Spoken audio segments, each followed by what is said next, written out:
name is John Cardenas. I'm sports director here at In the Game. We are in the Student Video Network studios I'm accompanied by Bryce Dodds. I'm the sports editor at the Cougar newspaper.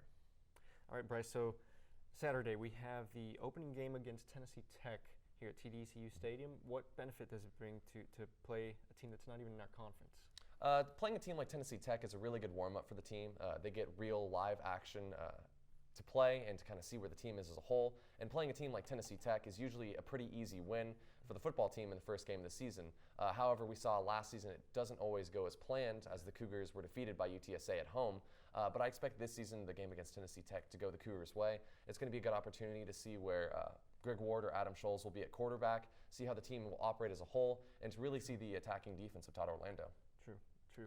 In that first game, we'll be able to observe a few key players for the rest of the season. So who are you going to be watching? One is definitely Kenneth Farrow. I mean, being in his senior year and with the stats he's put up for the University of Houston, I think he's definitely someone we should keep an eye on, especially because it's his closing year. I'm pretty sure he's going to give it all he's got. And then considering we're under a new head coach, a new staff, and surrounded by a few different players, it'll be interesting to see what he's able to do in his final year here. Sure. For me, for key players, I'll be looking along the defensive side of the football. Back in the secondary, I think Adrian McDonald and Trayvon Stewart will be very key players for the success of the Cougars this year.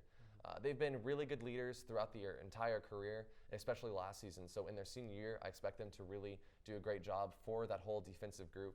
The secondary is going to be what the defense will hang its hat on, as there's a little bit of uncertainty along the defensive line. But I think both Stewart and McDonald will have great years this year. And now that you bring up the defensive line, one thing I was able to observe when I was out in the practice camps the few times I went was how well the defensive line looked out there. I even asked Coach Herman at some point whether he thought the offensive line or the defensive line were more finely tuned to his expectations. And of course he told me that both obviously needed room for improvement and that they would get there by the opening game this Saturday. However, what I saw was, again, the defensive line looking really good, looking real solid out there. The offensive line, however, I felt wasn't as finely in tuned as the defensive line. I think a lot of it fell on the quarterbacks whenever I saw Schultz and I saw Ward out there. Sometimes they weren't letting go of the ball too fast or fast enough, and that sort of showed some of the how they weren't exactly in sync. Mm-hmm. Perhaps it's just the transitioning, with new players and the quarterbacks getting adjusted to them and vice versa. But that was something I was able to see during the training camp. And another thing that could play into that is the inexperience of the wide receiver group. When you talk about the quarterbacks and the offensive line, you have to have good wide receivers who know how to run their routes and are always making consistent catches. This group has some inexperience, especially with the loss of a few key starters such as Deontay Greenberry. So it'll be interesting to watch the wide receiver group, the young talent that comes out, and see how well they can play and support both the offensive line and the quarterback. Sure.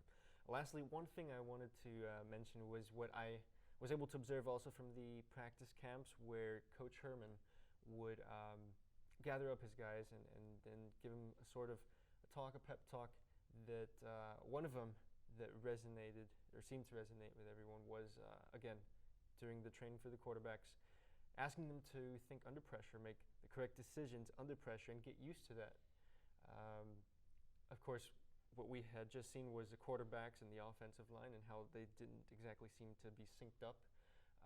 However, he had observed, and I guess us as the audience, we observed some of the things that needed to be adjusted for the defensive line. Mm-hmm. And again, it was sort of tied into the thinking under pressure, just giving it that last push and shove whenever you're tackling down the guy or holding him back. So I think that'll bring up a more fired up team, and I'm hoping to see some of that during Saturday's game. Yeah, it'll be a great atmosphere at TDECU Stadium. Hopefully the results will be better this year. But I think once the team gets in that stadium with the crowd and the lights and the noise, it's going to be ratcheted up to a new level. The whole intensity of the team is going to be good. They might come out with some nerves, but I think after the first or second drive, the offense and defense will settle down, and they'll really be able to produce and put up some big numbers.